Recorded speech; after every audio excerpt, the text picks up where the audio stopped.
Whatever you do, don't let it fall into the wrong hands.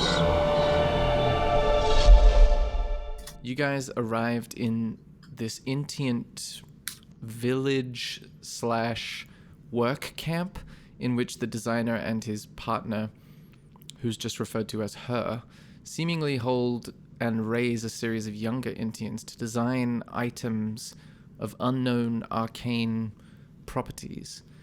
They train them, and seemingly the young Intians are not terribly happy about that because a number of them have escaped. You met 2 that were trying to escape and you helped them out. You also encountered cheering young Indians when you entered this village, as you've seemingly chased off the designer, and her has been killed. So they're in a pretty good spot. But they did tell you that another Indian, an adult named Galahad, had already arrived, and they directed you to the windmill, where you eventually discovered the entrance to the underground workshop beneath this village. Galahad, of course, before then, tried to only have loyal Many Things Incorporated employees join him on this venture, and tried and failed to get Milksteak to no longer be a part of the fold, as he wasn't privy to company secrets because he pretended like he wasn't an employee or something like that. But eventually he turned into a swarm of snakes and helped Galahad and the rest of you defeat a large automaton made of metal, some sort of construct. And there was a lot of bunny ears there from UK. What's that? Yeah, he can tell me later. And then... It was just because he helped. Oh, yeah. It looked sufficiently... I think he did a performance check. Unnecessarily difficult. Yeah. Then you guys proceeded to scrounge around in this basement or underground area that also had an outdoor snowy landscape out one of the doors. So you can safely conclude that this is not your regular underground workshop. It seemingly is on another plane or extra-dimensional space. Galahad describes that he's searching for a deck of cards that is a prototype that, if it were to get in the hands of the designer or her and be put into full production, its unstable properties could be dispersed throughout the multiverse and cause untold chaos. So he's desperately trying to find that, and you have tentatively agreed to help him. You discovered a central room in which a number of colored glass tubes are housing arcane liquid that is of a very similar make to the tube devices you discovered in the Intient facility at the beginning of this little section. And you found a secret door behind which were these glass tubes. And now that you're in another glass tube room, this time they're filled with colored liquid, and it seems to be of the same type. Then you had a sleep after defeating a second one of these automatons, and woke up, broke into a sort of, how would you describe it? Like an office / bedroom, investigated a desk and found a pack of cards, I believe, called Maldini's Silver Pack on the outside. And I think Milksteak proceeded to draw one immediately. And to be honest, I forget what it was called. I think it was called Secret. I think it was Fresh Start or like some kind of... Oh, new identity, personal, right? New identity, that's the one. Okay, cool. And then nothing happened. The card just fizzled into sparks, ominously. And also, this is a big recap, Smorgasborden discovered a small floating sphere, which he later discovered, well, soon after discovered, was called a docent, which proceeded to float and ask him how he could be of service. And he spoke in a lovely, friendly voice, like, "Hello, how can I help you?" And then you discovered that it's a helpful item that's designed to provide information, and it has a wide knowledge of the world. Lastly, I'm forgetting names. Fucking hell. Why can't I remember his name? Asker. Asker went over in another area of this level of the underground workshop and turned out to discover a janitor's closet, and he retrieved something from the janitor's closet and then rushed back to the rest of the group. What was it? Was it a bucket or a mop? Let's say it was a bucket, because I kind of think that's funnier. But Asger can correct me. You ran back just as Milksteak had drawn the card and Galahad was looking over Milksteak's shoulder and saying, "You found it! That's it! Please, give it to me! Before it's too late! Before it should fall into the wrong hands!" And that is where we resume the action. Well, I'm not an employee of many things. Oh yes, that's true. You are on a probational basis given your valiant efforts as a series of snakes against that thing, but probationary employees should not definitely be holding on to an artifact of that danger. Maybe you're right. Maybe. Is the many things still around? Because last time we visited your office, it was completely destroyed. What's going on? Make an insight check. And the rest of you can as well, because you're all in the same room now. Okay, with a 19 from, Milksteak, 11 from Asker, and 19 from Smorgasborden. Okay. So Milksteak and Smorgasborden, you notice a little pang of regret and sort of emotional trauma as you mentioned the damaged, destroyed office. And he says, "That was one of our larger outposts, but we are by no means limited to that one location. We have been damaged by the filthy clockwork bastards, but we are far from destroyed. As you've seen, the facility just across the way." Okay. I might keep this deck of cards for the safekeeping, is because it's not that I don't trust you, is I'm just not sure what actually happened, because we've been into the office, next to the office when it exploded, so I'm not sure if I can trust you. Okay, make a persuasion check.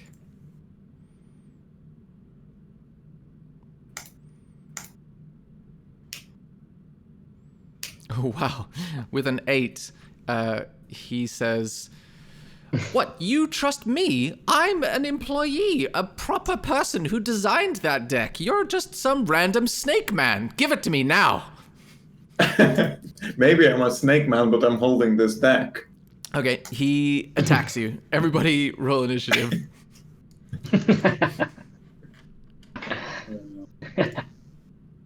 No, Darwinos.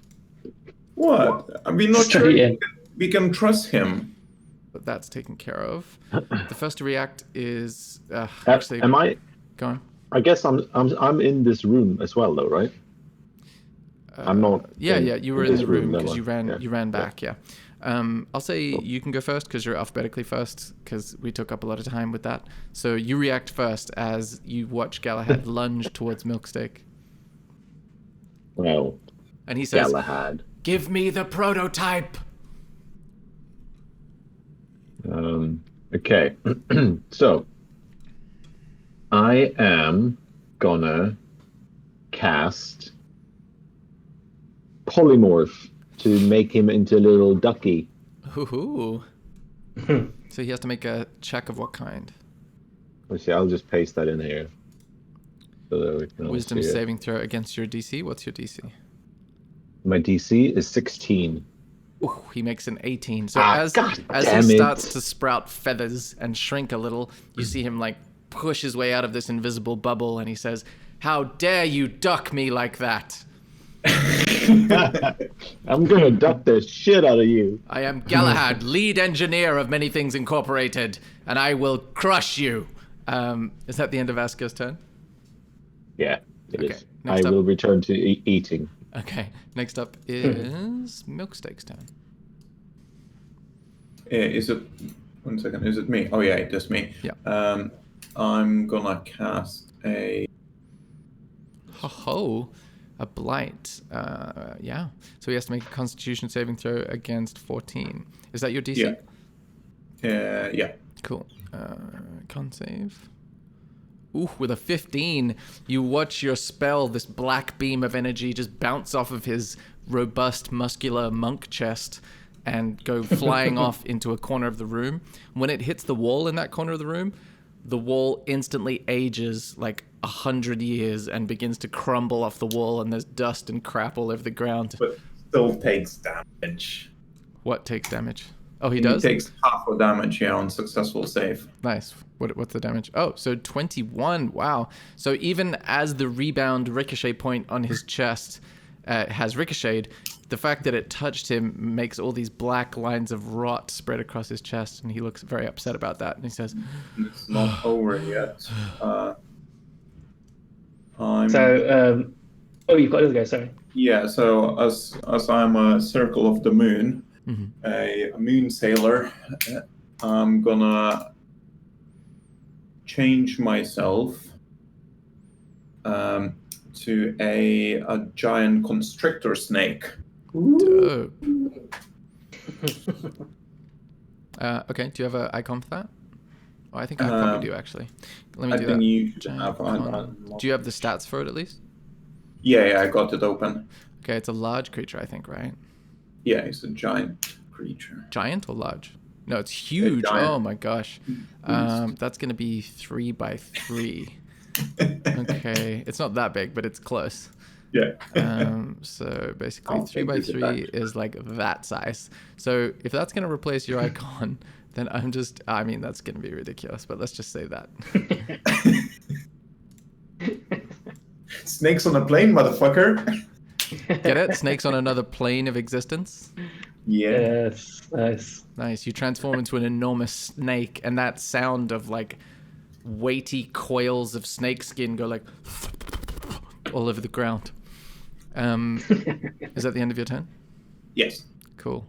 You see Galahad says, "Oh, what's with you and snakes? Always snakes. Can't you turn into anything else?" Smorgasborden's turn. And then he says, "Why did it have to be snakes?" So I'm also going to cast Blight.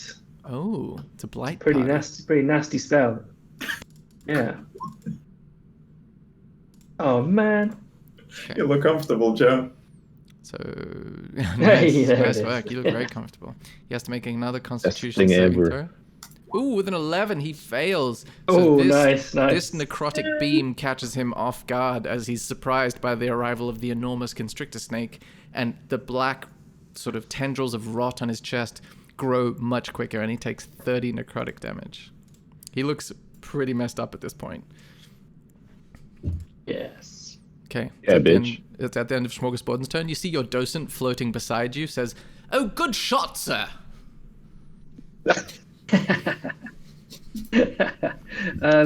I've just noticed that I've got a bonus action of Flame Blade.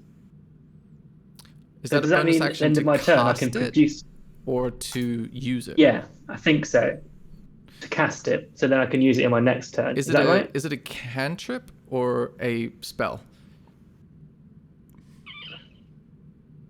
It should Cast say like spell slots. How do you? it'll say like Shall I cantrip display? or I'll level display 1 or it. level 2 or level 3. Okay, because it's a second level spell. Basically, the way that D&D works for 5e is that you can only cast 2 spells in a turn if one of them is a cantrip. So, for example, even though you can use a bonus action to cast that, and you can use an action to cast the other thing, Blight, you're like, what's the word? Your arcane energy only allows you to do it if the second spell is a very minor one. Because this is another fairly like draining one, the game determines that it wouldn't be within your reach. Okay, fair enough. So it'd be a good bonus action if I just attacked like a normal attack. Yeah, exactly, with a use it sword or as something. That'd be perfect. Yeah. Okay, cool. In that case, I will going to move out of the way, I think. Chicken out and go over here. Just a giant snake and a weird man over there. So Nice. Okay, you take a little run over there. And Backing now off. it is Galahad's turn. He is going to look nervously from side to side, see that his situation is not going so well, and he is going to say, don't do anything dangerous with the deck, okay? Listen, it's beyond your feeble comprehension. I'm gonna have to get the others and then come back for you later. And then he disappears. Nice. And we are out of combat. There we go. Damn it. So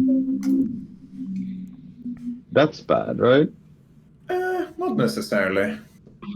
Make an insight check, Feel everyone. like it's bad, bro, because now we can't like lie to the other guys and say that, oh, we found him dead and whatever. No, I mean, he attacked us. We just said that we don't trust him. That doesn't matter because he's gonna go back and tell them, and we can just barely fight one of them. It's a natural 20 from Smorgasborden, so you are confident that when he said, come back later, you got the sense that he is going to come back with more firepower. Yeah, you're right. But we holding a deck. If he's gonna come back, we might just... I would love that. I would love that. Right. Just as a quick aside, just because I think it's fun, that video I showed you guys today for the Kickstarter of the thing. Oh, yeah. That's the deck that you picked up last session. Ah. I noticed. That's why it took me so long to find it when you drew the card, because it's just a document on my desktop at the moment, and I keep changing the names of things, so I can't remember which goes with what. You guys have just scared off the almighty Galahad, and you have the room to yourself. Sweet. Just gonna revert it back. Oh yes, you revert back. I would struggle probably walking through or using door frames. Okay, You so would. That's snake. I want to pull one of these cards as well. Yeah, go ahead. I'm passing So to you. I'll take a card. Okay, roll a D13 for me. So wait. D13? Yeah, because it's roll 20, you can roll whatever dice you want to roll. So you just go /roll space 1D13. Oh, nice. Okay, 12. Okay. Oh gosh. You pull out a card that says Earth on it, and it's got a picture of a tree. And as soon as that happens, an enormous tree starts to grow from the ground in front of you. And you get pushed all the way out of that room, and you watch it break through the ceiling of this room, and rubble goes everywhere. And everyone needs to make, except for Smorgasborden, who is outside the room, a dexterity saving throw. A dexterity saving throw as the ceiling breaks off in chunks. Oh yeah, so wow, you both unfortunately fail the dexterity saving throw, but you only take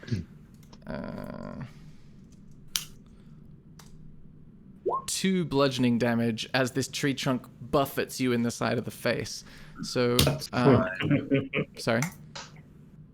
Fine. We can live with that. Okay, so I'm just going to draw the tree trunk for you here, and you can see what it is all about. I guess I'm pushed out of the room, right? So Yeah, I'm in definitely. this room now. So you drew the card there. Oh, is that it? Where's the Alt button? How do I draw? Sorry, bear with me 1 second. There's a special button where you have to hold Alt. Okay. There we go. So yeah, you're looking at, it's got like a 10-foot diameter essentially. And you, Smorgasborden, and Milksteak can make, what would it be? Make wisdom checks for me. What, not me? Yeah, you'll see why in a second. I thought I was wise. We've got a 22 from Smorgasborden, and you see the docent beside you says, "Goodness me, you're knowledgeable. Look at you examining the trunk of that tree, and your aim was impeccable. It's as if you've never missed with anything, not necrotic energy or ice or anything like that." Ice knife is surely not. I'm sure if you threw an ice knife, it would hit its mark straight and true. But this is still waiting, I think, for Milksteak. Yeah, 1 second. I was just Hey, having okay. a brain fart. Okay.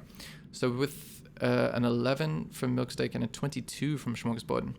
Smorgasborden, you feel drawn to the trunk of the tree, and you take a step over towards it, put your hand on it tentatively, and it feels more alive than even entire forests that you've stood in previously. It's got just life emanating from it in a highly unusual way. And you get the sense that there is more to the tree than currently meets the eye.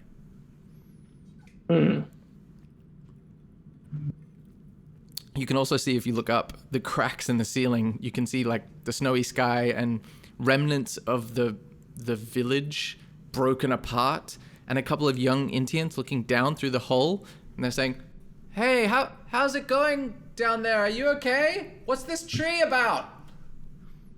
I think it got Jimmy. Jimmy's at the top. Help! Help him! No, you're all good. It's just a tree. Relax about it. It's really tall, though. Have you seen it?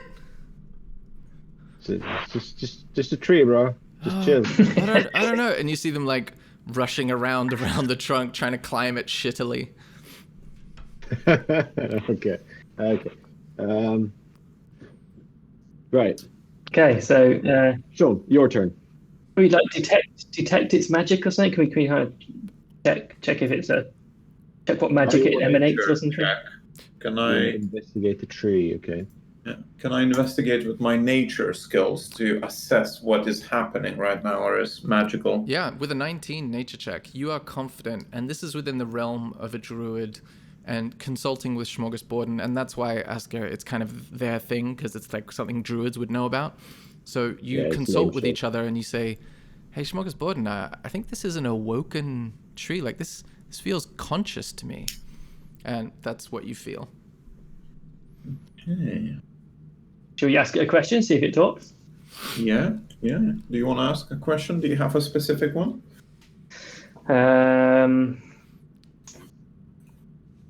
No. How does it feel to be a tree? Make a perception check. Oh, with a 19, you hear very distantly, way up above, sort of faintly, you hear...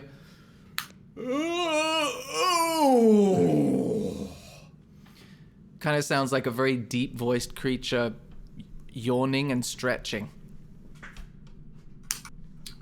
Sounds like an ent.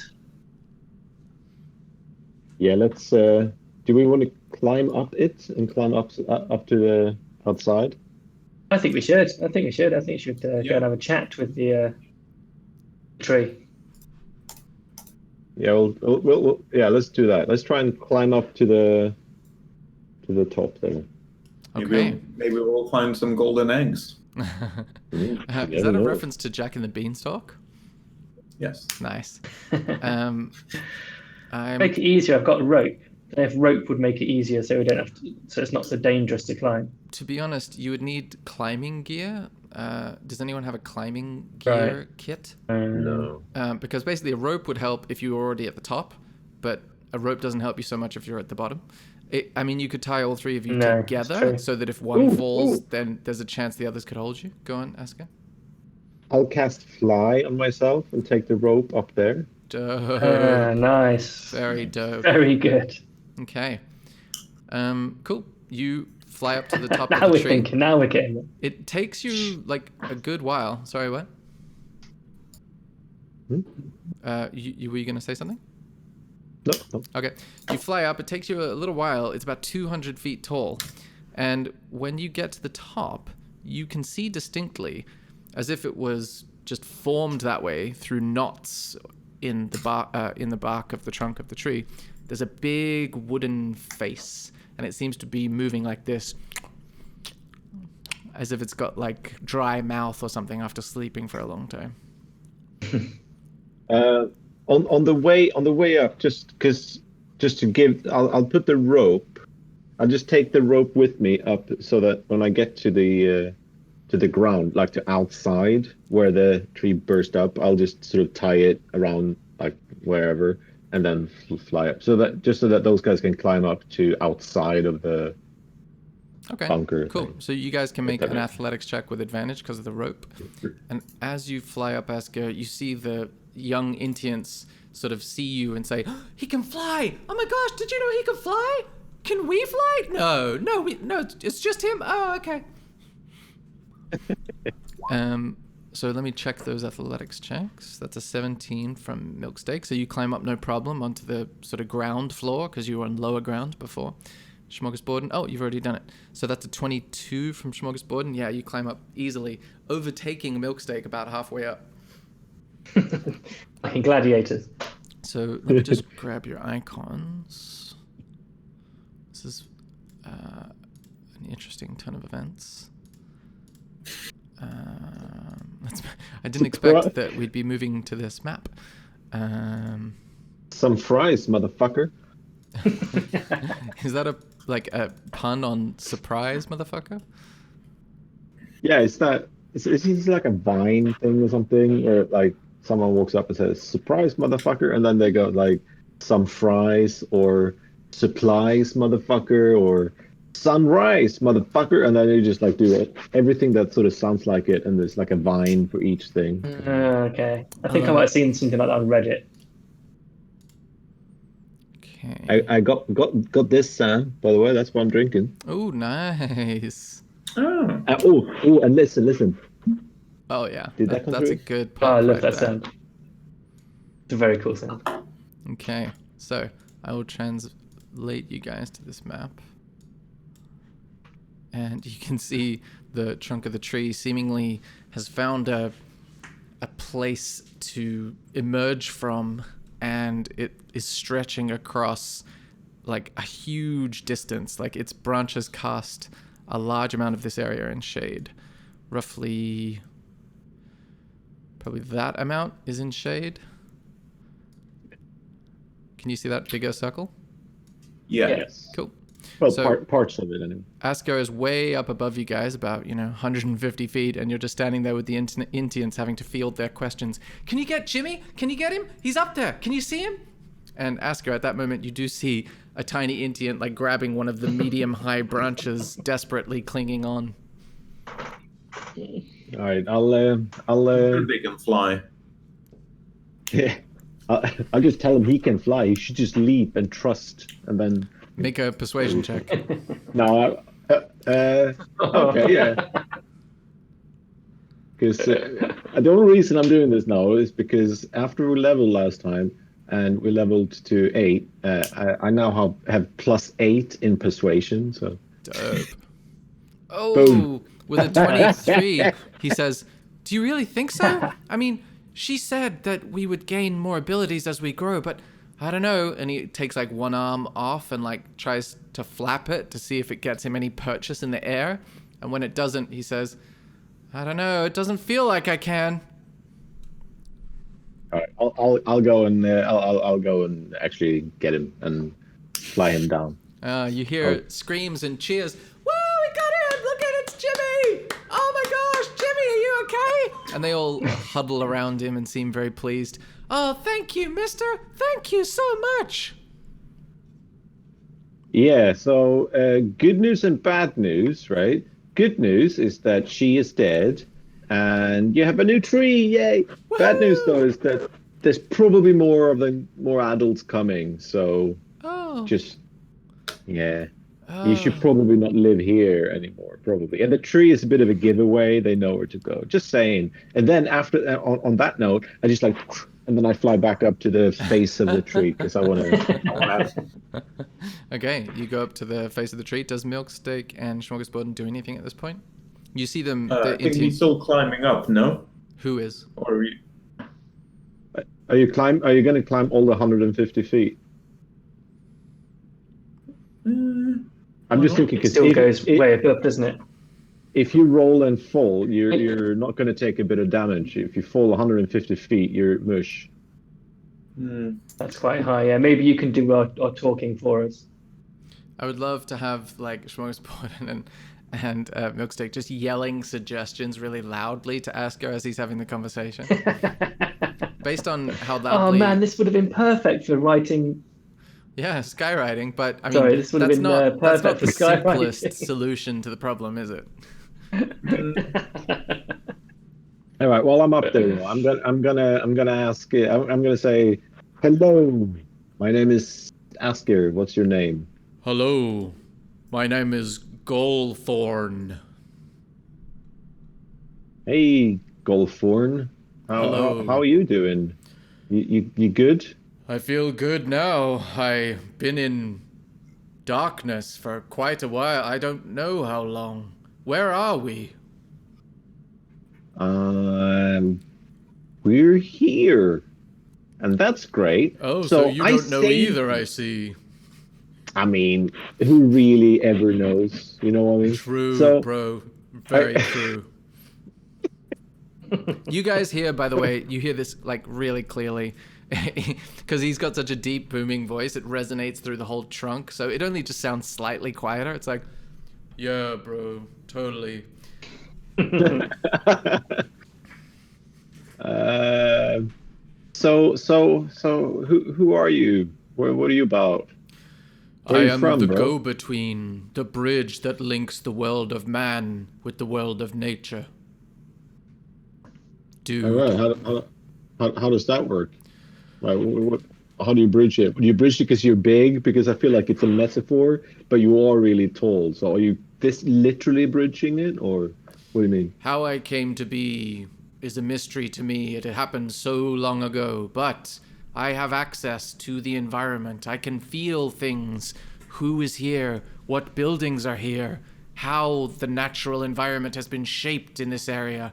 And I can help you try to interact with the natural world better. Oh, Homie.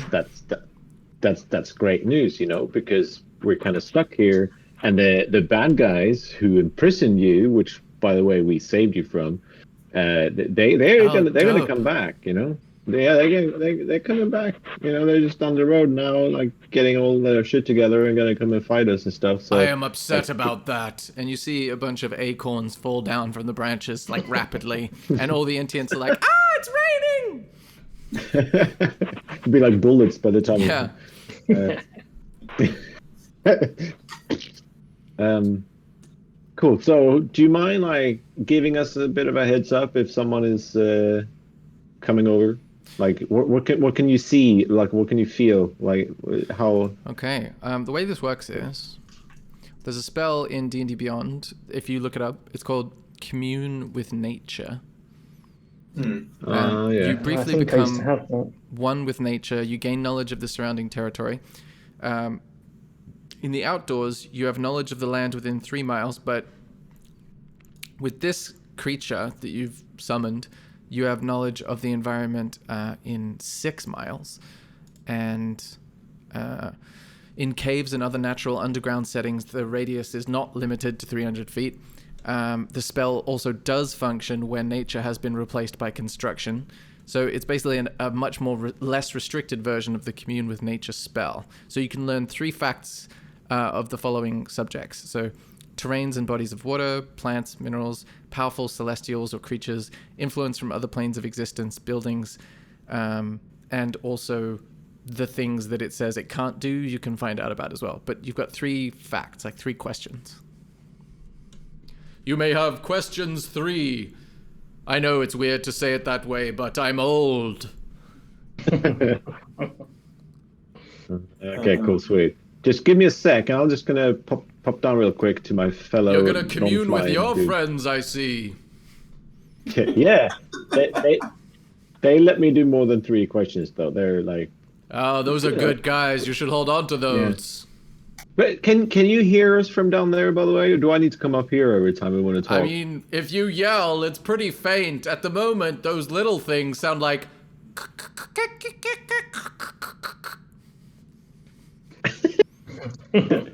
Does he actually do that? You notice the branches move in a sort of like doing bunny ears type of thing. All right, so I'll just fly down so that I can chat with the guys. And so what do you think? What should I ask them? Is there anything you would have done if you were up there? He was mentioning like powerful creatures. No? Yeah, that's one of the things you can find out about, yeah. So maybe you can ask about that. Yeah, okay. Uh, That's one question.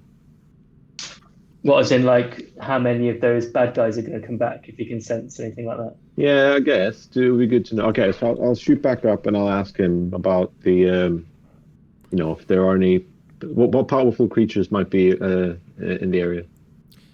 Okay, you ask him what powerful creatures might be in the area, and he says, in that facility over there, and he points with his branch back where you guys came from, there are one or two Intiants, they call themselves, that are quite old, quite powerful, but most of them are nothing special, really.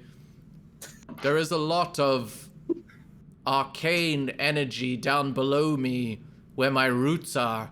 The highest concentration I've ever felt. Not creatures, but essence. Pure. And that's the end of his answer. okay. So it's only a couple of powerful guys there then. So, I mean, one of them ended up being, displaced in a sauerkraut barrel. So maybe we shouldn't be that worried about them. Maybe we can reason. Interesting question, and not question, but that arcane drink or liquid. I mean, they're clearly making it and having it like almost as a fuel up in their, base. Should we blow it up? Now yes. I mean, I'm just brainstorming good ideas here, As your thinkering skills, how would you know how to trigger the reaction? I should be able to whip up a bomb, surely. Maybe should we go back down there? Do we want to do another card first, and then we can go down? Do we not want to do another card? I feel like we want to do another card.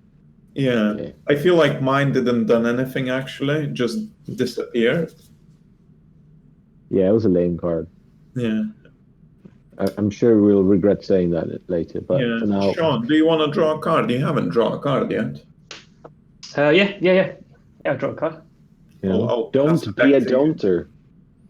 Okay, roll a d13 for me, please. Oh, do you know how to write that in Roll20? Yeah, nice. Okay, with an 8.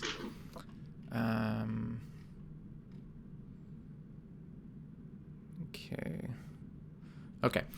You pull out a card, and it's got a picture of a diamond on it, or some precious gem, and it says the word sharpest underneath. And, it immediately starts transforming in your hand, the card folding up like origami, and it starts to form harder and harder shapes and triangles, and it becomes a diamond, very similar to the one that is depicted on the card. And you feel a warmth in your hand as you hold it, and immediately you become almost impossible for your companions to see. You wonder, where did Smorgasborden go? You've lost him. Can they hear me when I say You suddenly hear Smorgasborden's voice, and you track the voice to his location. And when you tilt your head from side to side, you can see that there's a shape there that roughly outlines Smorgasborden, but it's as if he's chameleoned with the background somehow. Nice. Invisibility cloak. Nice. I'm gonna draw the next card from the top of the deck. Okay, roll a d13. This is going to end badly, I reckon. Okay, with a 12. Another 3! Interesting, okay. With a 12, you pull out a card that looks exactly the same as the one that Aska pulled out. It's got a tree on it. It says Earth on it. But this time, it just fizzles out and nothing happens. Damn it. Alright, so you can't do more than one card. That's fine. So before I fly down, by the way, I'm just going to do this, I'll see you later, tree. Oh no, what was his name? His name was Goldthorn. Goldthorn. Thornbro. I'm gonna call him Thornbro. I'll see you later. I'm just gonna scoot down and chat with my less cool friends. Maybe Right? See you later, maybe we man. could ask him if he's got any advice how to kill these guys. I've already flown down to talk to you, and what I'm gonna like, are you still holding this thing that makes you invisible? How does that work? Yeah. So if you drop How it, do I stop being invisible? When you think Yeah. that, it immediately makes you visible again. And now that you've interacted with the item, you know that it will give you a plus, I think, 10 to your stealth check once per day. So it's like a once per day type thing. And then, where is it? Okay. Let me find the stats. So yeah, it's kind of like having it's called, there's a spell that does this. It's called Pass Without Trace. It's like having your own pocket Pass Without Trace. And it lasts for a minute though, so it's quite short term. It gets you out of a jam basically. And yeah, it's really handy. But it also feels just very powerful, like you haven't even begun to scratch the surface of what it can do. Also, as you're saying this and having this little conversation at the base of the tree, Milksteak, you notice that the exposed earth that this tree has ripped open in the stone-paved village square, a creature rises up out of the mud. It looks kind of bizarre to behold. It looks like this. It's like a little winged imp made of mud. And it proceeds to come up to you, Milksteak, and say, "Hey, do you have any gold? I smell riches. Do you have any gold for me?" I do have gold for you, buddy. Here you go. I'll give him a gold coin. Ooh, okay. Make a persuasion check with advantage.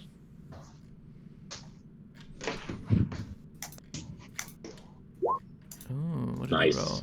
What did you roll? 21. Okay. Earth card. Okay, cool. Ah, my life has been so hard until now. I really appreciate this gesture. Okay, I've got a tip for you. Just because you've been so nice to me. And he starts like flipping the coin up like he's from a Dickensian street hawker scene. And he says, "The ground over there," and he points to the ground that he just came out of, "has whispers. It's almost, the ground around here can talk.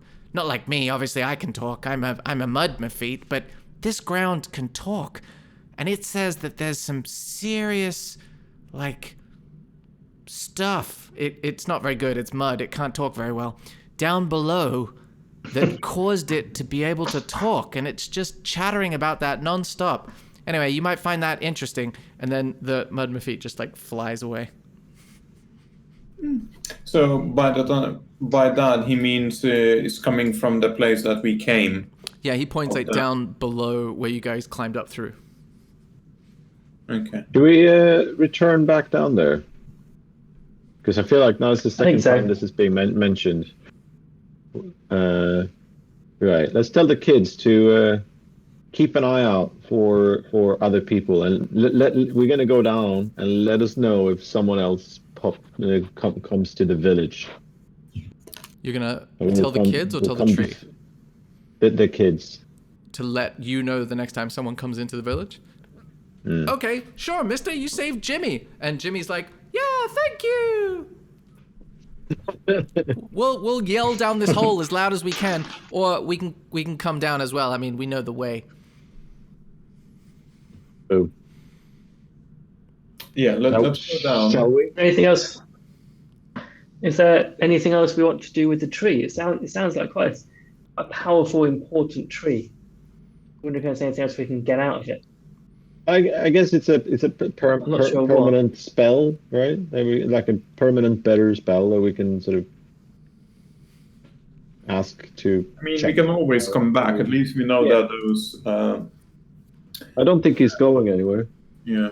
Yeah. Yeah, I it's mean, a tree. at least we know that those sauerkraut lovers not necessarily that powerful.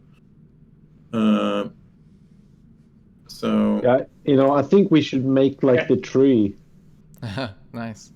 And leave. What's Like, get the the fuck out of marching? here. What's the marching order? Like, who goes down first, second, and third? I'll fly down, first, like a Okay. boss. You fly down. And I reckon by now because I think it lasts 10 minutes, is it? Hang on. Your Yeah, flying ability. Yeah, so I reckon it's about to finish, isn't it? Yeah. Then So I'll just. who's next out of Smorgasbord and Milksteak? I can go next. I don't mind. As you reach for the rope suddenly coils up into a shape and bites down on you. And you are incredibly surprised to find... Does a 13 hit you? No. Okay, so you see this little coiled up rope creature with teeth is starting to like bite you, and everybody needs to roll initiative. You also notice a shower of sparks as this creature forms, very similar to the sparks that happened when you drew that first card, the one that said like identity on it or something. New identity.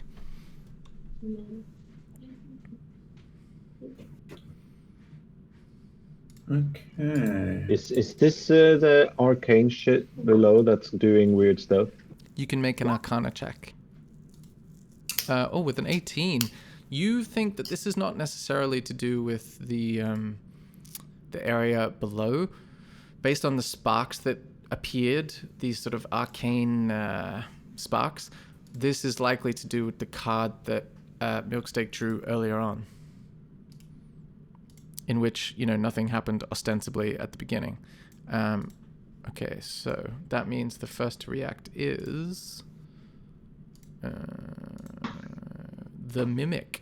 So the Mimic missed you the first time. It's going to try to pseudopod you. Pseudopod me. Well, is that a sexual thing or? Yeah. No, pseudopod is it's like a tentacle. Does a 15 hit you? No. No, it tries to grab you with this little rope tentacle, but it bounces off. Then the next turn is Asker. You see the Mimic suddenly say, "I want to eat you. Come over here. I'm going to bite you. I'm going to bite you." Come here. Come on. I cast the firebolt. Ooh, okay. Cast away.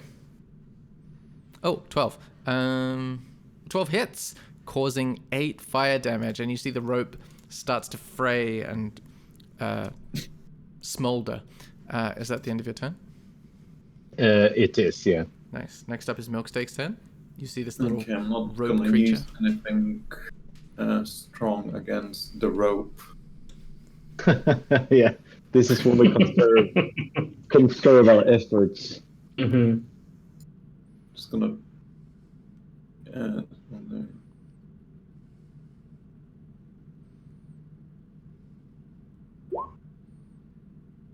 I'm confused. That you just rolled damage. Oh. I think you need to roll to hit. Sorry. Frostbite. Okay, so he needs to make a saving throw, or it needs to make a saving throw, which it fails. So it takes 11 cold damage as it gets real frosty up in here, and you see icicles form on the outside of its ropey tendrils. Is that the end of your turn? Yeah. I mean, can I try to pick the rope and try to shake it, or? What would shaking it accomplish? What are you hoping to I do? don't know. Just like Annoy him a bit. Yeah, annoy him a bit. Okay, you can make a Performance check, maybe try to make a lasso out of the mimic. That would be survival. Make a survival check if you're going to try and make a lasso out of it, because technically it would be interacting with an object. Survival, dear. yeah. Yeah. Ooh, with a 9. You grab it with both hands and you feel it stick to your hands, and you feel like you can't let go. It's like super glue. And on your turn, you can try to you can try to get it off you. You're also grappled. So you're let me try and figure out what grappled does. Yeah, your movement is 0. You're basically wrapped up by this thing like a constrictor snake, and it's stopping you from moving. You also... Yeah, that's the only thing that it's doing. You can try to get out of the grapple on your turn, but that's what is happening at the moment. Next up is Smorgasbord. I'm just... I'm just going to produce flame. Very basic. It's only a rope. Not going to waste any nonsense on it. A natural 20, and you rolled a huge amount. So, is it asking? Holy shit, that's 24 fire damage from produced flame. Because you've reached a certain level. Doesn't that mean that your cantrips? Yeah, it's 2d8. Yeah, wow. Okay, so 24 fire damage, and this thing is incredibly scorched. However, that means that you can roll a dexterity saving throw, Milksteak. I will. Oh no. No, it's fine. I got plenty of HP. With a 5, you take a roll. It's not as bad as it could be. You take 6 fire damage as the flames overlap because it's currently wrapped around you. But the 24 fire damage to this creature was surely worth it. It looks well messed up. Yeah. Is that the end of your turn? Yeah, that would do me. Okay, now it is I'm going to walk away triumphantly. It's going to try to bite you, Milksteak, and it has advantage because it's currently grappling you. 24 to hit, dealing 8 piercing damage and 5 acid damage as its little ropey teeth bite into you like tiny little leeches. God, he's strong. 13 damage. Yes. And he says, "I will eat you yet. I am ropey and I am hungry." And that is... sure shit is ropey. That is Asker's turn. It's like he's barely got sentience. He can only describe his very basic characteristics. I'm ropey.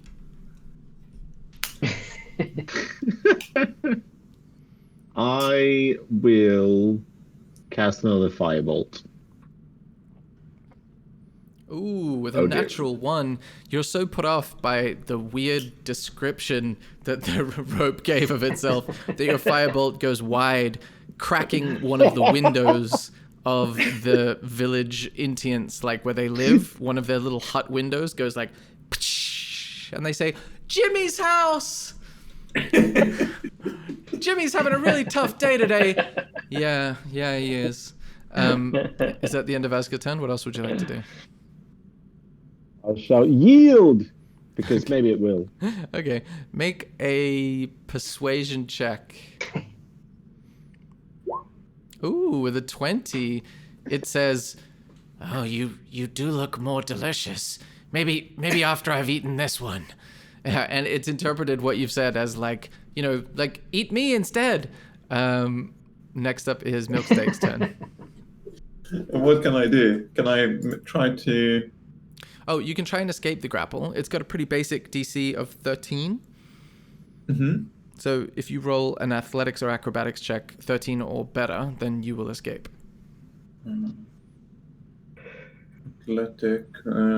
Acrobatics is higher than athletics.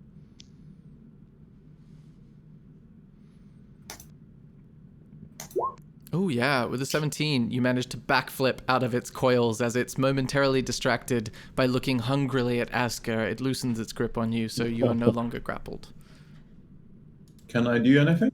Yeah. I'm going to say it doesn't specify in the description that it's an action, so I'm going to say it's not. Okay. I'm gonna frostbite it again. Damn it. Oh, wow. Okay, so it needs to make a constitution save, which it succeeds. Does it take half of 5? No, I don't think so. 1 second. On a failed save, target takes... Yeah, it doesn't take any damage. So basically, it's still slightly on fire from Smorgasbord's produced flame, which was huge. So the fire just gets put out by your frostbite, but it doesn't actually damage it. And it says, "Oh, thank you. That was an itch I couldn't scratch, if you know what I mean." It's a gross little motherfucker, this one is. Yeah, it like mimics are gross. Like you get the sense that imagine if this was a rope instead of a chest. That's kind of what it's like. Is everything you Yeah. touch gonna turn into a mimic now because you give them, what was it, new identity? Or You can make a Arcana check if you want to determine that. Okay, with a 10, you're not sure. You've only got the observations that you've seen so far, that this has similar sparks appear, like arcane offshoots when it appeared, but you haven't seen them elsewhere. all right, well, let's see if you can go and give Galahad a hug later and see if you can maybe turn him into a mimic. Who's Galahad? Smorgasbord's turn. I think, because that was the end of Milkstick's turn. Yeah. So it's not clutching holding anymore, is it? You've wriggled free. Yeah, he's So I no can- longer being grappled. Yeah. So I can produce flame again. Of course I have to last time. Bit Ooh, cocky. wow. I Okay. mean, it's acceptable, you know. Yeah, It's fine. It's fine. You definitely hit, and it's on fire again, and it says, "Oh, just after I got rid of that, it's just like hell." And it looks to be on death's door. It's mostly like, you know how ropes are made up of lots of tiny strands wrapped together? It's down to like, the strands are in quarters now, so it's like made up of 4 slightly floppier ropes. Is that the end of Smorgasbord's Okay, turn? that'll do. Mimic's turn. Yeah, Mimic is yeah. going to try to attack Smorgasborden with a pseudopod. Ooh, a 7. It misses horribly as its tendrils no longer give it like structural rigidity, and it says, "I'll get you yet." And it tries to slither away. So that is going to be a movement speed of 15. 5, 10, 15. So you can all get opportunity attacks on it as it leaves your melee range. Nice.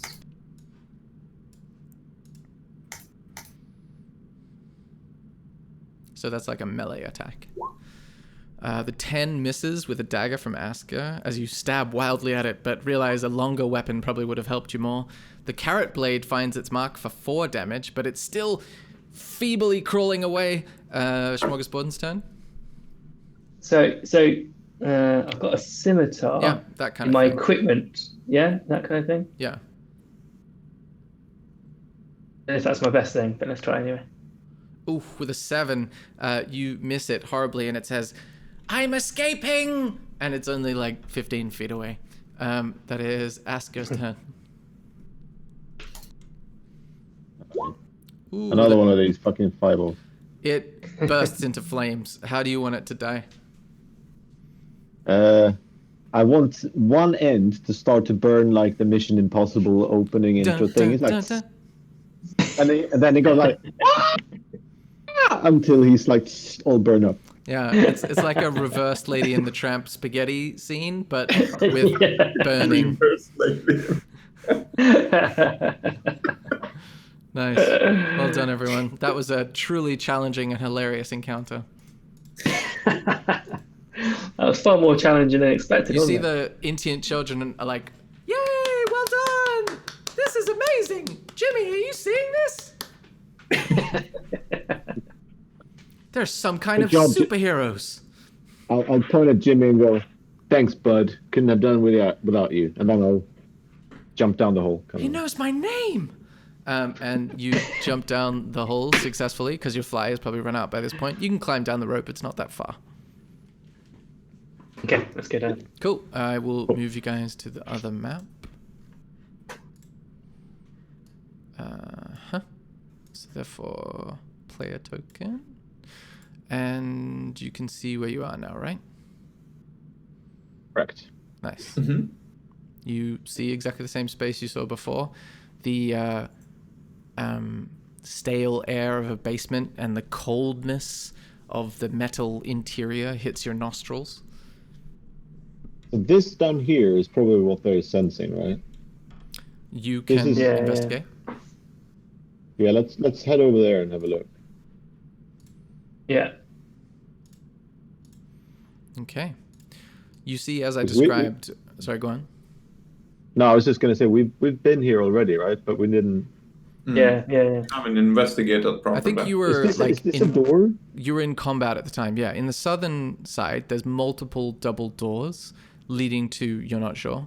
There's also a door to the east, like there, and that seems to be the only doors you can see. There's 1, 2, 3, 4, 5, 6, 7, 8 tubes, each with a different colored viscous liquid inside of it, and the glass manufacturing, as I said, seems to be a similar style to the weird tubes you discovered in the facility behind that secret door. And there's a strange green roiling cauldron of liquid in the middle, and weird machinery, copper coils everywhere that you don't fully understand, valves, wheels, things like that. So is this liquid in the middle? Is that exposed? As in we can. Yeah, totally. I'll take. I feel like this is the reason I still have this in my possession. I'll take Bob the wooden duck. Mm-hmm. That Arunas once upon a time peed on as a cat, and I will put it in the vat of the green stuff to see if it comes out as like a duck superhero or a villain. Who knows? But I'll pop it in there. Roll a D100 for me. Oh, wow. You rolled a 1 on a D100.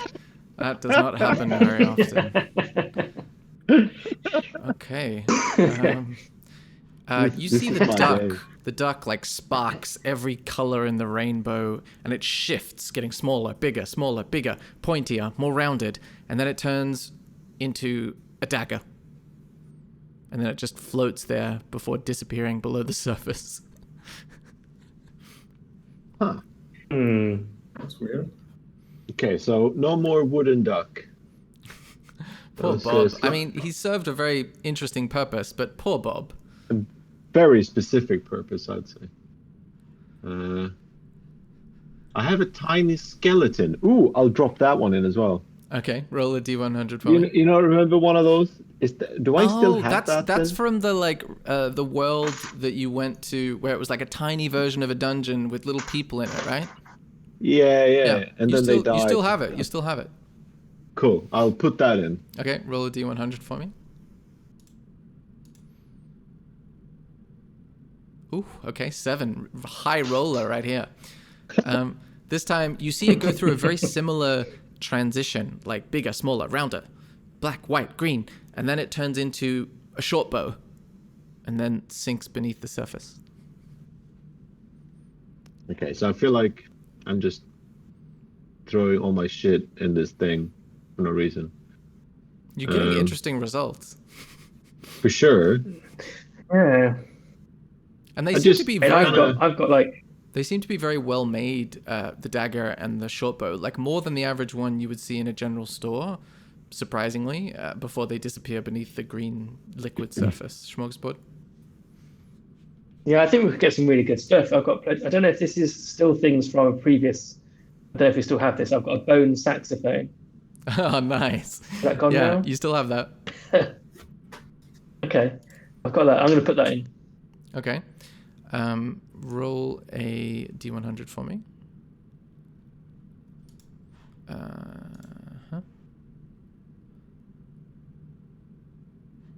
Ooh, a 76. Interesting things are happening. Okay. Let me just find my... Okay.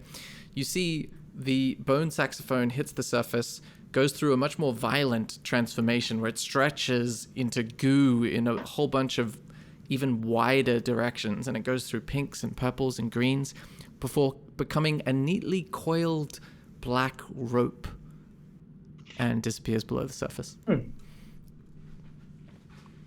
you think we can retrieve these items somehow? Is there any way of getting them, or are we just literally lobbing some stuff into some green ooze?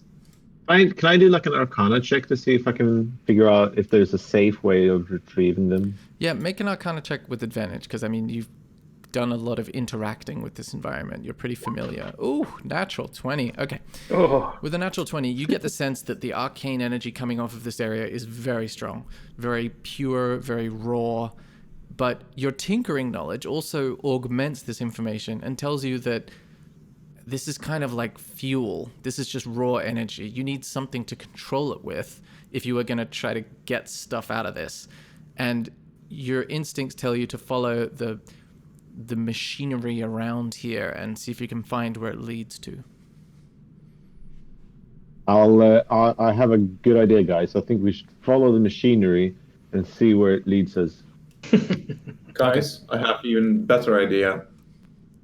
Let's follow this machinery and see where it leads us. I mean, that's why you are our unspoken leader, my friend. I feel like I'm in an episode of Naked Gun with that guy. Cool. So you follow the weird coils of copper wire and the valves, and they lead south towards the series of double doors. Down here? Yes. All right. Let's see if we can open these double doors. Let's see if we can push them open slowly to see if there is another one of those big ass golems or something inside, because they were a bitch to fight. You Yeah, push it that's true. open slowly, and you Bit very discover quietly. a detailed control room with dials and switches and knobs. That looks like a control room if I've ever seen one. Yeah, it's incredibly detailed and complex looking. And it has a door to the west and just so many dials and valves and a small workbench in the southeast corner. Okay, It's like a tinkerer's dream. You're in heaven, Asker. Yeah.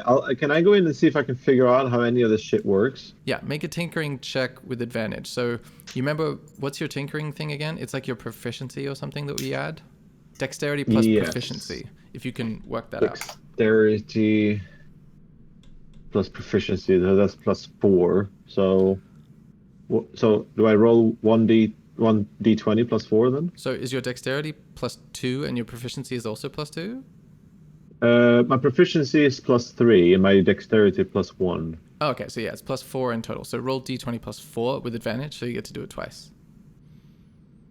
Then I will copy that, so I don't know if it... Okay. With a 15, you get a sense of what these dials do, and you are confident, based on everything you've seen so far, that they are used to manufacture arcane items. You're reminded of the equipment that you saw in the beginning of this basement. You found a series of wooden shafts, axe heads, sword blades, item materials, like ingredients, all scattered about, measuring tools, like craftsman's equipment, and you get the sense that this is where all of that comes together. And you mix various different arcane essences to create different kinds of items with different properties. You've got a degree of control over what you want to potentially do with it. Like you can try and select a type of item, for example, and a type of potency, but you don't have complete knowledge of how it works, so there's an element of randomness to the thing you might end up with if you use this. So I could, for example, take my crossbow and do something with the crossbow to make it an enchanted crossbow kind of thing. You gather that would be plausible, yes. Right, I'll just try to do that then, because the crossbow I can live without for now. Okay. So you see over on the north eastern corner of the room, there's 3 vats, and each vat has a little door at the front of it with a little platform, you can put stuff in the vats. And you gather that if you put the crossbow in one of the vats, you can affect its properties. And Smorgasbord and Milksteak, at this point, you see Asker darting around the room, breathlessly interacting with knobs and dials, going, "I can do it! I think I've got it!" All right, I'll try. I'll put it in one of the vats then and see if I can do something cool with it. Okay, cool. So what's going to happen is, because you rolled a 15, you get to use this machine 3 times to see what your crossbow is going to turn into. So you roll a D100. Firstly, you're going to roll a... It's a complex machine. Okay, so 1, 2, 3, 4.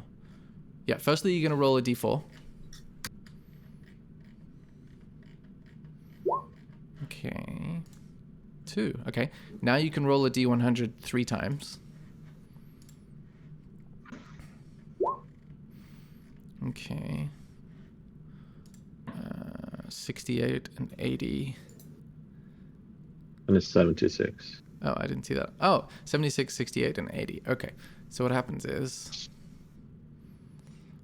68 and 80. Okay, the 68. You see that the item, the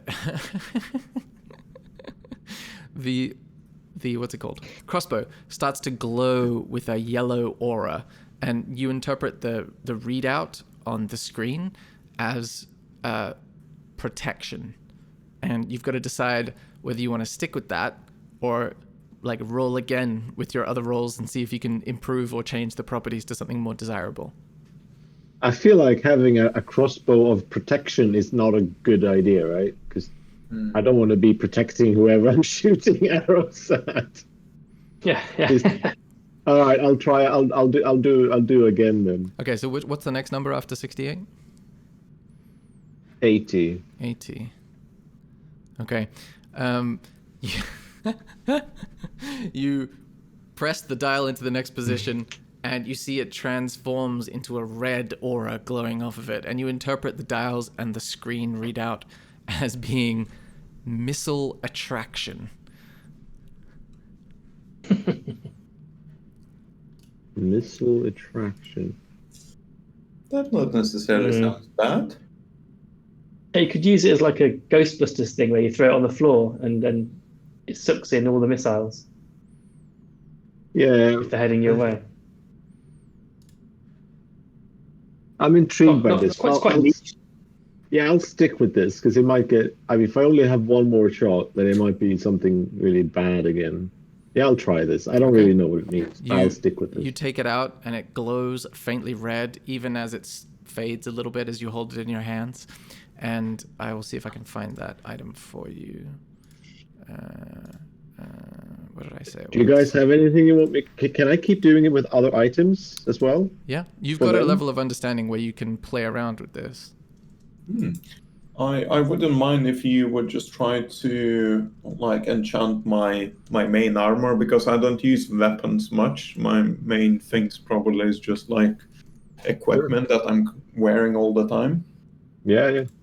So if you it was a bit of a experimentation thing going. I wanted to see how it worked. So basically, as you take this thing out, you can write in your inventory, or you can add like a custom note to your item, or you can add it as a separate item.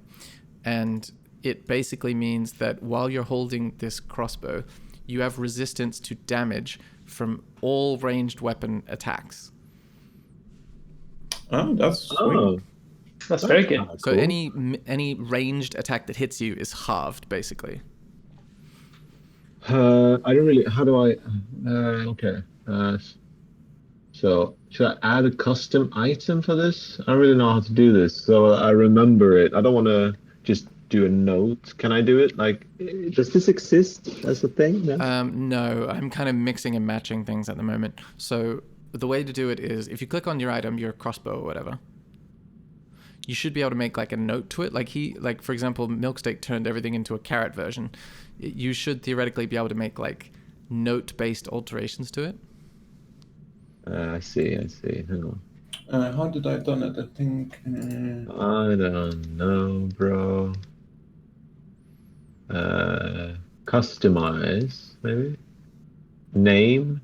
Yeah. Okay. So, notes. Okay. So, what should I put for note? If I put something so that to damage from ranged weapon attacks. And I'm gonna call it a crossbow of resistance. Nice. So you were able to add a note to the item itself. Yeah, a note to the item and change the name. So it's called crossbow of resistance, and then in notes it says what it does. That's nice. kind of neat. Okay, yeah, that's cool. great. And you can see that from your character sheet view? Yeah. Nice. Cool. Sorry, Milksteak, you said something? No, I don't think that I said. It's just Joe is gonna try to do my armor up now. Oh, okay, cool. Yeah, to do that half plate. See if I can get that Okay. enchanted. So I will say, for fun, Milksteak, you can roll a d4 firstly. Ooh, a 1. Okay. Now roll 3 d100s for me.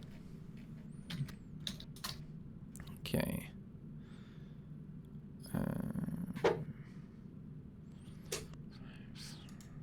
What's that last thing? 0, 3, 5. Okay.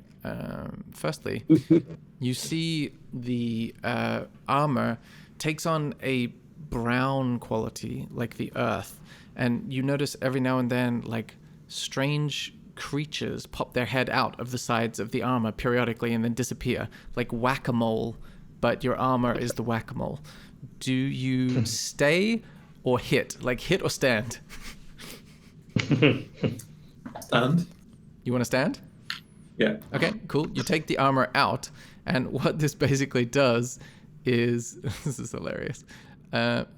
Which one did I pick again? It was the 71.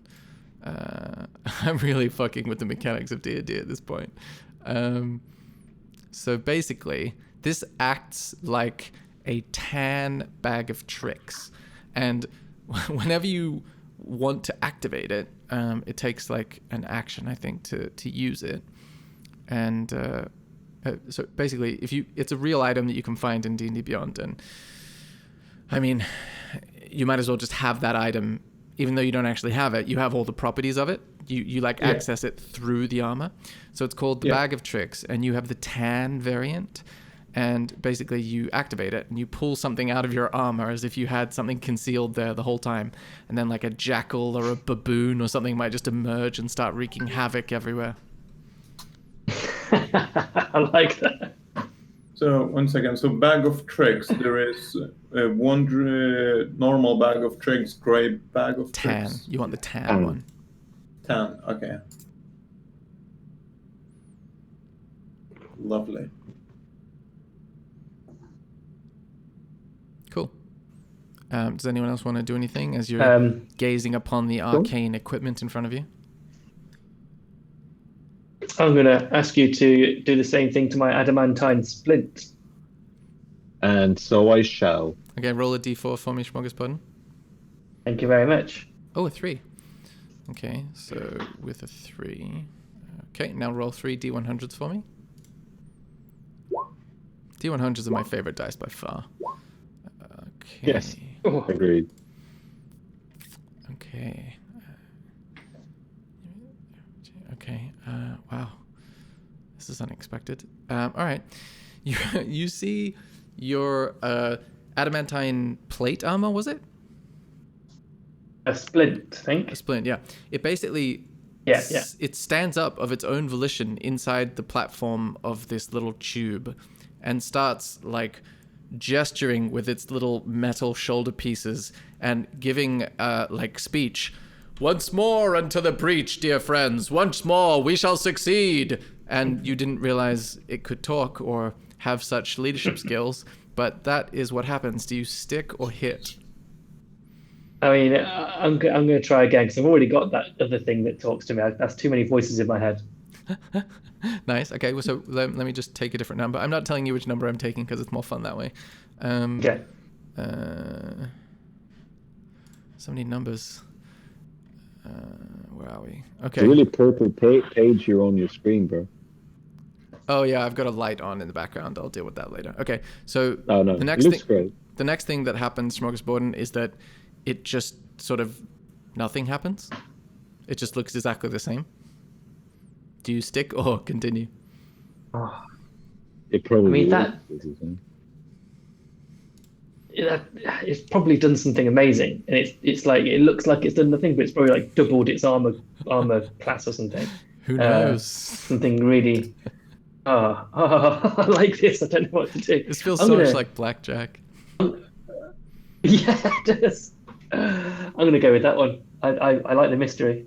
Okay, you take it out, and you discover that it is incredibly cold in your hand. Like, it's immensely cold, and you gain the properties of a staff of frost.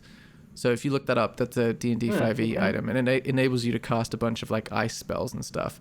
But you are incredibly cold whenever you wear this thing. So you basically are like, your speed is reduced by half because you're so cold, but you're just incredibly powerful. You become like the god of winter, and you can shoot like snow everywhere, but you're like, ugh. It's a bit like being the Ice King in Adventure Time. So if you add the Staff of Frost to your inventory, you can utilize that item's powers through your incredibly cold armor. So the cold armor makes me it doesn't hurt me, it just makes me move slowly because I'm shivering. Yeah, it doesn't hurt you, but you're cold, and you can only move 15 feet instead of 30. So when you're moving squares on the battlefield, you can only move 3 instead of 6. Okay. Cool. Nice. Okay, I'll take that. And you can take that on and off at will, I guess. You can equip and unequip that. It would reduce your armor class, but yeah, you can take it off. Does it? Yeah. Okay. Okay, that's a reasonable result. Yeah. I just want to do one more. I want to do one of my daggers, because I have 2 daggers I never use. So I'll just do one more thing then. Cool. Roll a d4 for me.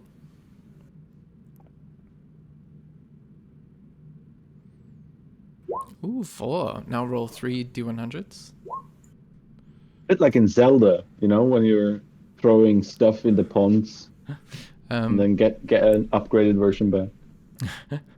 Yeah. It's cooking. Okay.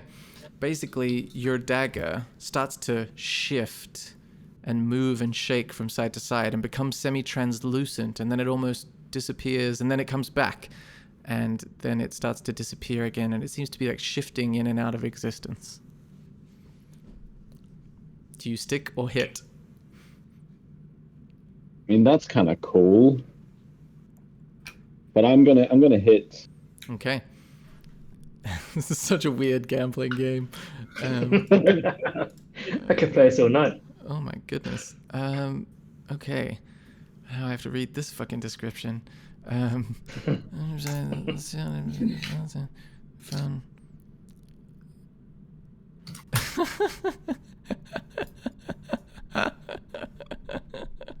Okay. The dagger immediately enlarges. Basically, it seems to be struggling to fit inside of this small tube, and it resembles a lobster, a huge lobster. Like, it can barely be contained within the existence of this tube, and it's got a little glass screen where the lobster's eyes would be. And when you look closer, it appears to be mechanical. Stick or hit? I mean, I'll stick. Okay, this one is fun. Okay, so you take it out. It is no longer a dagger in any way. It is a huge lobster, but then as you grab it, it becomes like a barrel, like roughly a wine barrel, like a small like boutique beer barrel. Like Heineken sometimes sells them, right? You know the ones I'm talking about? Mm-hmm. Yeah, and it's got like iron bands around it, and you can look it up. It's called the apparatus of Qualish. So Kwalish, and it's essentially a lobster car. Oh, there it is. Apparatus of Qualish. It's a wondrous item. Yeah, it's got a speed of 30 feet, a swim speed of also 30 feet, or 0 feet if the legs and tail aren't extended. It's just a little lobster car. What the fuck? The barrel has a hidden catch which can be found with a successful DC intelligence check. Do I need to do that, or do I know that because I didn't find it, kind of thing? Or do I need to do the intelligence check every time I do it? No, you know it now. Especially because you're a tinkerer. Okay. So it floats on water. It can go underwater to a depth. It's like also a submarine. It can go to a depth of 900 feet. Below that, the vehicle takes bludgeoning damage, like from the pressure. A creature in the compartment can use an action to move as many as 2 of the apparatus levers either up or down. After each use, a lever goes back to its neutral position. Each lever from left to right functions as shown in this thing. So you can either like forward window shutters open, shutters closed, and like different states affect what you can do. I'll probably simplify this a little because it looks a little complicated. But yeah, very complicated lobster submarine. I mean, cool. I mean, I'll remove one of my daggers here. Cool. Anyone else want another turn before we continue questing? Oh yeah, go on. I think you should. You've got all 'cause, these you like know, bored looks on your faces, but really crazy shit is happening. This is fucking bonkers. Yeah, I have a submarine. We'll have one It's more like- go each. So this is where, like, again, as a relative newcomer to D&D, it's like technically we could stand here all day, like getting rid of our rubbish stuff, this crazy stuff, but that's probably not a good use of time. Well, you don't know. You could. You may not be able to. You haven't Okay, tested I'm the gonna limits. do my carrot blade. Okay. Roll a d4 for me. Okay. Now roll 3 d100s. Okay.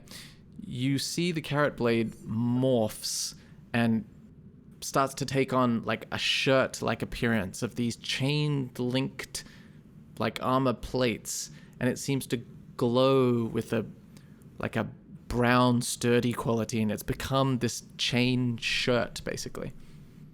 Chain shirt. Is that an armor? It looks to be armor. Is that a quality of armor a heaviness of armor that you can wear? Because otherwise you probably want to hit. Yeah, no, I mean, no. It's probably too heavy for you. Because right? it became out of a sword into the armor. Yes, that is correct. No, let's continue rolling. Okay. I don't want no shirt. Okay. Where was I? You see that your carrot blade becomes a carrot blade again, and then starts to shift in and out of existence, almost exactly the same way that Aska's item did. It just seems to be like there and then not there, and then there and then not there. Stick or hit. What was your final product again, Joe? The lobster submarine? How could you forget that? Oh, Yeah, it was Lobster submarine. Yeah. Yeah. No, let's hit it again. I don't want Lobster submarine. No, but that's not what you would get. He hit on the shifting in and out thing. He passed on it. Oh, okay. Oh, okay. Yeah, I'll just take it then. Okay. As it comes into your hand, it solidifies and stops shifting in and out of existence. But it has the properties of a cubic gate. Essentially, it allows you to shift to other planes of existence, like memory speed dial on a mobile phone. Wow. Pretty good. Neat. Yeah. How it's called again? Cubic Cube. gate. So CUBICGATE.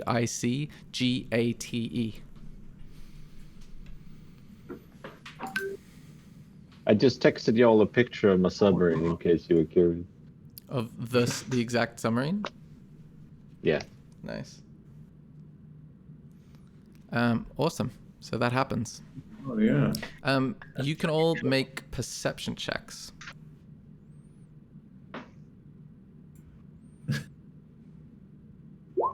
Ooh, natural 1 for Asker. He's too overwhelmed with the tinkerer's dream that's in front of him. 15 for Milksteak and a 21 for Smorgasborden. Okay, so with the 21 Smorgasborden, you glance out of the doors that you just came in via, and you can see that the level of the arcane liquid inside all these tubes has gone down considerably. You can't even really see it in any of the tubes anymore, and you can't see it at the top of the cauldron in the middle of the room.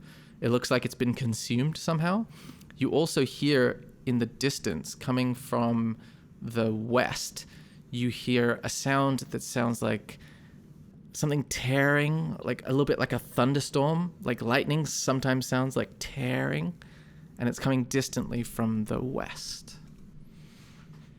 Okay. It sounds like we need to... I mean, yeah, maybe we need to give this a pause. Sorry, Sean, if you wanted to do another one. I That's just want to quite go.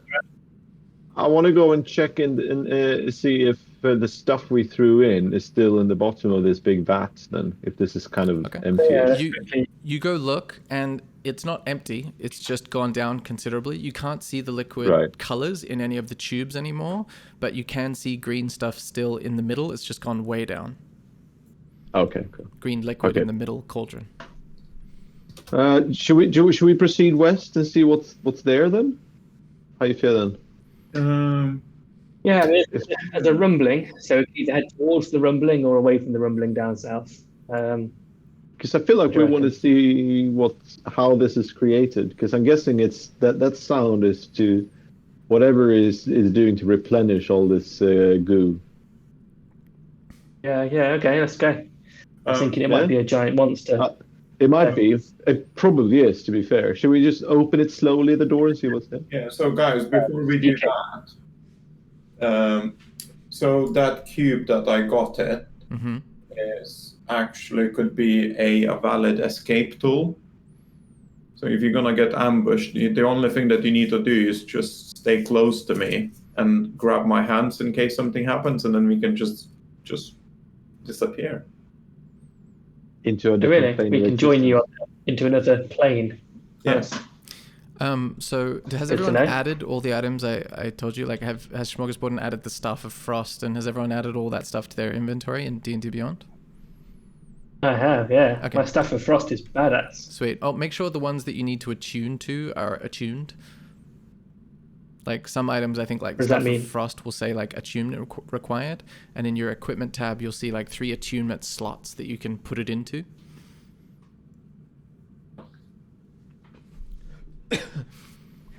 Like for example, I Yeah, have it does, nothing yeah. I can attune. you mean the items you got don't say that when you look at the description? No, on my attunement tab, there is nothing that can be attuned. Yeah, I got only Ring of Protection that I'm apparently attuned with, but I'm not sure how that happened. Probably it was in early sessions. Yeah, that's fine. If it doesn't say, if your items don't say that they require attunement, then you're fine. But the Staff of Frost does. So mine... Yeah? Yeah, and my docent as well. Okay, so you just... So they only appeared in the attunement. Yeah, you basically, when under inventory, you have to click it active first, and then it appears in the attunement tab. Oh, okay, cool. Well, then you've done it right. I'm just making sure because that is like a limiting factor on their ability to do stuff. Cool. Yeah, okay, cool. That makes sense. You guys can do Neat. whatever it was you wanted to do. Yeah, let's go over here. Arunas goes first, and we're all sort of close by, and then we see if we can open this door and see what's on the other side. Okay. You open the door. You hear your docent, Smorgasbord, say, "Goodness me, what have you acquired? That thing, I can feel the cold radiating off of it from here." "Oh, are we being quiet? Oh, I see." And inside, you see like a small, it looks kind of like an empty desk. It's a U-shaped desk, and there's a series of hooks opposite the desk and a small bench, as if someone would hang up like clothes or coats here and then work on the U-shaped desk, but there's nothing on the desk. Then the corridor extends further west, and you see a staircase. Shall we? Yes. Let's do Ascend or descend or whichever. You descend let's if you do choose sneak. Yeah, let's sneak down. Okay, Quietly. Everybody make a stealth check. Like Scooby-Doo. Ouch. We've got an 8 from Asker, a 20 from Milksteak, and a 14 from Smorgasbord. So as a group, you succeed, even though Asker didn't do so well. The other two kind of help him along. And what you discover is another very functional-looking space. And things look far less sophisticated here than they did in the control room. It looks more bleak, I suppose you would describe it. And you see a desk with a bunch of papers on it. You see what looks like a punch-in and punch-out machine, like those old-school ways of measuring shifts. Then you see a series of chairs opposite, and like I said, a desk, and then a cupboard behind the desk, and then double doors to the east. I'll punch us in. Okay. You see the cards don't have your names on them, but a series of writings that look to be in the same language as the machine you just used. So you can put some of the words together based on your tinkering check, and you make out one of the names as Jimmy. Oh, I was about to say, let's do. yeah. Let's give him some extra hours. Okay, That dude deserves some extra pay. Okay, you punch Jimmy in. Cool. And we can punch him out when we leave, and he gets some overtime. You also see some doors to the south that I forgot to describe. Right. Which one do we want to go? Anyone has an opinion? East first. East first. Yeah, let's go east. That sounds like a saying. East first. Okay, you open the Should be. South last. double doors, and you see a long corridor winding towards the north, or it takes like a turn towards the north. Okay. Boom. You see Let's that it pursue. takes another turn, and you see a series of doors open up in a very similar orientation to the ones that you slept in. It has a similar vibe to you, except much less nice. The wood is a bit shittier. So is this like servants' quarters kind of thing? Yeah, it's straight upstairs, downstairs, isn't it? Quite literally. Should we just check one door, like just the one that is just above me? Just open it. Sure. Okay. Inside, you see a wooden pallet, a dirty blanket, and a bedpan in the corner. Ooh, nice. I'll take the bedpan. Okay. You get one Could come in soiled handy. bedpan that you can add to your equipment list. Shall we check the other door? I mean, that would be pretty sweet when our arcane stuff has replenished. You can put that in the machine and see if you get like an enchanted bedpan. And Yes. it's pretty bad. At this moment, you hear Smorgasborden, because you're ready listening for it, another tearing sound, this time quite a bit louder than before. It seems to be coming from the sort of southeast, and that is where we're going to end the session.